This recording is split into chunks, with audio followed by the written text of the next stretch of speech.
Hi friends, ഞാനിന്ന് share ചെയ്യാൻ പോകുന്നത് എല്ലാ വീട്ടമ്മമാർക്കും ഡെയിലി യൂസ്ഫുള്ളായ നല്ല കിടിലൻ ടിപ്സുകളുമായിട്ടാണ്. അപ്പോൾ വീഡിയോ സ്കിപ്പ് ചെയ്യാതെ കാണുക. ചാനൽ സബ്സ്ക്രൈബ് ചെയ്യാതെ കാണുന്നവരുണ്ടെങ്കിൽ പ്ലീസ് ഒന്ന് സബ്സ്ക്രൈബ് ചെയ്ത് സപ്പോർട്ട് ചെയ്യാനും കൂടി മറക്കരുത്. അപ്പോൾ നമുക്ക് ഇന്ന് കൊച്ചു ടിപ്സിലോട്ട് കിടക്കാം. അതിൽ ഫസ്റ്റ് ടിപ്പ് കാണിക്കാം. അത് നമ്മൾ സാമ്പാറൊക്കെ വെക്കുമ്പോഴത്തേനും, അതുപോലെ എന്ത് കടലക്കറി കുക്കറിനകത്ത് വെക്കുമ്പോഴത്തേനെല്ലാം മുകളിൽ കൂടെ പൊങ്ങിപ്പോവാറുണ്ടല്ലേ. അപ്പം അങ്ങനെ ഇല്ലാതിരിക്കണമെങ്കിൽ കുറച്ച് വെളിച്ചെണ്ണ ആ മുകളിലൊന്ന് തടയി കൊടുത്താൽ മതി.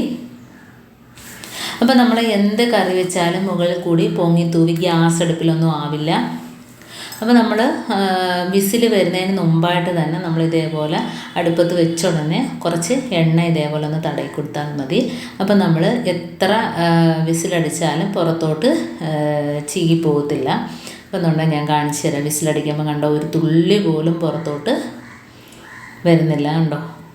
അപ്പോൾ ഇതേപോലെ ചെയ്യുകയാണെങ്കിൽ നമ്മുടെ കുക്കറിൻ്റെ മുകൾ ഭാഗമൊന്നും ചീത്തയാവില്ല, കറിയുടെ മസാല ഒന്നും പിടിക്കില്ല.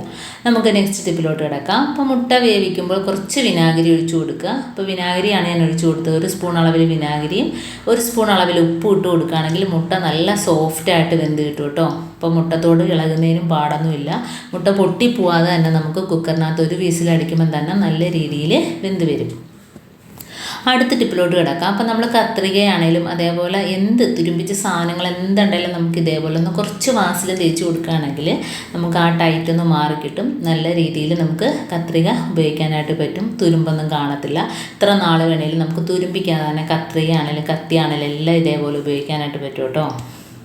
അടുത്ത ടിപ്പിലോട്ട് കിടക്കാം. അപ്പോൾ നമ്മൾ തേയിലയൊക്കെ ഇട്ട് വെക്കുമ്പോഴത്തേന് അതിനകത്തൊരു 3-4 ഏലക്ക ഇട്ട് വെക്കുകയാണെങ്കിൽ നമുക്ക് പ്രത്യേകിച്ച് പൊടിച്ച് ചേർക്കേണ്ട കാര്യമില്ല. നമുക്ക് ചായ ഇടുമ്പോൾ നല്ലൊരു ടേസ്റ്റ് ഏലക്കയുടെ കിട്ടുകയും ചെയ്യും. അപ്പോൾ ഇതേപോലെ അടച്ചു വയ്ക്കുകയും ചെയ്യും. അടുത്ത ടിപ്പിലോട്ട് കിടക്കാം.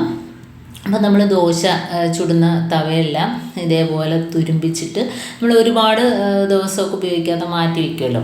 അപ്പോൾ അങ്ങനെ ചെയ്യുമ്പോഴത്തേനും ദോശ ഇളകി വരാനൊക്കെ ഭയങ്കര പാടായിരിക്കും. അപ്പോൾ നമ്മൾ ഇതേപോലെ ഗുളികയുടെ ടാബ്ലറ്റ് ഒക്കെ മേടിക്കുന്നതിൻ്റെ കവറുണ്ടല്ലോ, അത് നമ്മൾ ഇതേപോലെ ഒന്ന് ആ ദോശയുടെ മാവിൻ്റെ പുറത്ത് വെച്ചിട്ടൊന്ന് ഇതേപോലെ ഒന്ന് തേച്ച് കൊടുക്കുക.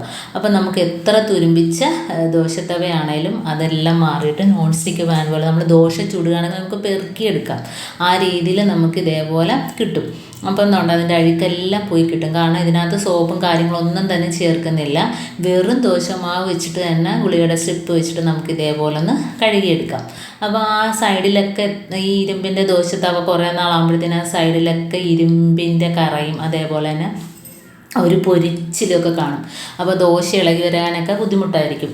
അപ്പം നമ്മൾ ഇതേപോലെ ഒന്ന് തേച്ച് കഴുകിയെടുക്കുക. ഈ ഗുളികയുടെ സ്ട്രിപ്പും അതേപോലെ തന്നെ ദോശമാവും വെച്ചിട്ട് കഴുകിയെടുക്കുകയാണെങ്കിൽ നമുക്ക് ദോശ പ്രത്യേകിച്ച് ചട്ടകമൊന്നും ഇടാതെ തന്നെ നമുക്ക് പെറുക്കിയെടുക്കാനായിട്ട് പറ്റും.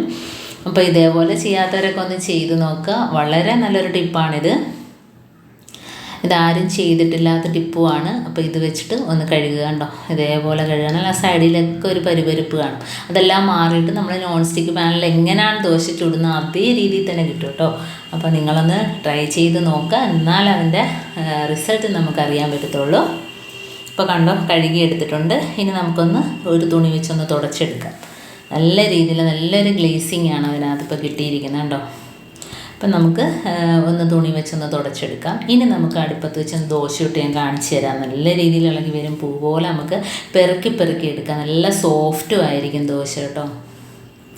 കാരണം ഇരുമ്പ് തവയിൽ ചുടുമ്പം ദോശയ്ക്ക് ഒരു പ്രത്യേക ടേസ്റ്റും കൂടിയാണ്. കാരണം നമ്മൾ നോൺ സ്റ്റിക്ക് പാനിലൊക്കെ ചുടുന്നതിനേക്കാളും ഈ ഇരുമ്പ് ദോശ തവയിൽ ചുടുമ്പോഴത്തേനും ഒരു പ്രത്യേക ടേസ്റ്റാണ്. ഇപ്പോൾ ഞാൻ അതിനായിട്ട് കുറച്ച് നല്ലെണ്ണയാണ് ഒഴിച്ചു കൊടുത്തിരിക്കുന്നത്. നല്ലെണ്ണ ഇല്ലെങ്കിൽ വെളിച്ചെണ്ണ വേണമെങ്കിലും ഒഴിച്ചു കൊടുക്കുക. എന്നിട്ട് നമുക്ക് ഇതുപോലെ ഫോർക്ക് വെച്ച് കുറച്ച് സവാള കഷ്ണം ഒന്ന് വെച്ച് തേച്ച് കൊടുത്തിട്ട് ദോശ പെട്ടെന്ന് വളരെ ഈസി ആയിട്ട് നമുക്ക് ചുട്ടെടുക്കാനായിട്ട് പറ്റും.